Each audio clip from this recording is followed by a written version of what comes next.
So welcome back, everybody. This is Paul again in another of my series on esoteric cosmology, and today I'm going to talk a little bit about the moon. From the ancient perspective and old traditions, the moon is actually, there's some words that we'll go over that are associated with the moon. For example, one is the number 2, duality, reflection, shadow, karma, decay, cold, mirror, instability, a broken circle, illusion, maya, deception, water, and so on. Now all these words have to do with fluctuation. And the beauty of the symbol of the moon, which in esoteric astronomy, or esoteric astrology rather, the moon is supposed to stand for something else. The moon is basically a dead body according to the esoteric tradition. It's just floating around out there, and in some ways it's like a dead body on Earth. It smells and it stinks, and it's kind of a gross thing to have around, cosmically speaking. So there's something that the moon is associated with, again, is a sign of Cancer. Now astrology, the ancient esoteric kind of astrology, had a lot of really, really interesting symbols and principles in it if you study it over and over. And look at the symbolism of ways. Now, we all know that the tradition says that the moon is going around the Earth and it causes the tides. So what do you have here? You have, in astrology, the quarters. This represents the Earth. This is Aries, and this is Cancer, the sign of Cancer. So this is the Great Mother, the ocean, the ultimate common denominator, basically. But as in the esoteric nature of esoteric cosmology, the moon is just a symbol for something else. It symbolizes, really, in my view, Isis, or Sirius, because the way we go around Sirius and the moon goes around us. So if Sirius, actually at this moment, the star Sirius is in the astrological sign, I believe it is, of Cancer. Now again, Sirius stays still and the Earth goes on precession, but we're taught that the moon is a symbol for something like the Divine Mother, and that's why you have like the goddess, I believe, was the crown, the little horn, the Taurus, moon in Taurus, the bull has the horns, and so on. You have the moon, the full moon, and then you have the crescent moon, that's Taurus.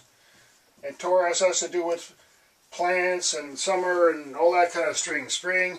So all of this stuff is really, really, really fascinating symbolism.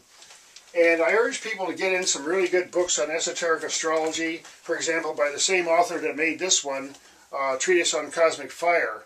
And in esoteric astrology, great, great detail, incredible detail. And these people, thousands of years ago, they apparently passed on this tradition from very, very ancient practical knowledge of observation, in addition to the meditation and deep meditation and trance states that people get into, because the people cleanse their body and they live basically very simple lives. They didn't have entertainment. And the Buddhist yogis and the Hindu yogis and all kinds of traditions and shamans, they would meditate and have incredible, incredible experiences. And they were experiences that were just natural to human beings. It's a part of being a human being that we have the ability to have incredible experiences, try to understand who we are. Now, with reference back to the moon, we don't often think about it this way, but really, imagine a boat in the water, and all the vibrations in this water constantly going back and forth. The ocean is a sum total of all those incredible vibrations. This is just constantly vibrates. Every kind of wave is in there, including there's some sound waves in there. Now, imagine you're on a boat, and your boat's going to feel a lot of those waves. It may not feel all the small waves, but it's going to feel some of the bigger waves for sure, especially on the surface. In the same way, our body, which is basically a pool of water, our consciousness, our electrical consciousness is inside this pool of water, and we have a system going on. So all the fluctuations, again, the moon symbolizing fluctuations, all of those things have to do with instability, emotions.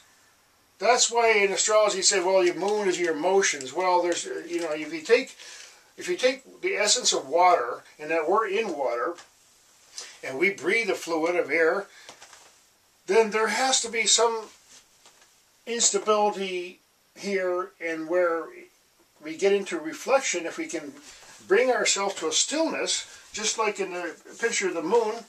For example, on the tarot card, you have a full moon, and under ideal conditions, you have our body just settled and sweet and nice and everything, and reflect all the cosmic vibrations. We have a balance. But the other side of the coin is a great fluctuation, up and down, back and forth and all around. But the other side of the thing is, well, if you have a rhythmic motion just around, just steady, it's called a loop. Instead of having it spread out and just endless spraying around the way that a lot of times, our behavior is, or our mind is, you have a rhythm here. And again, the rhythm with the center, the sun. The sun is the opposite of the moon.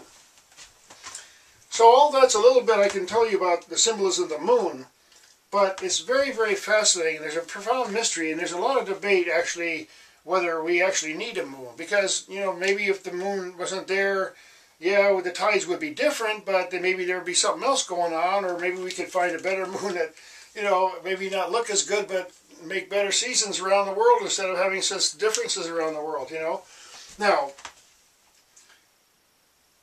I really encourage people to look into this, because the moon is stated to be a reflection of our own psyche. Our mind and our emotions are not the true self. That's what's inside here, in the center. So, once again, this is a very fascinating exploration into this one subject. I'm going to explore the other planets and the symbolism of them and go over it, because it's a very, very vast subject. There's a lot of really great books out there, and a lot of really great authors out there talking about the same stuff. I'm trying to get out there and put my 2 cents in, because collectively, I think intuitively all know something deep and powerful about the way things work in our innermost psychic understanding. But we have to connect with it, and by seeing other people talk and looking at their illustrations and listening to their examples, it's possible to really get with it really fast. And I really appreciate all the feedback and all the other authors whose stuff I've read, and all the other YouTubers out there who are making great stuff. So again, thanks for watching.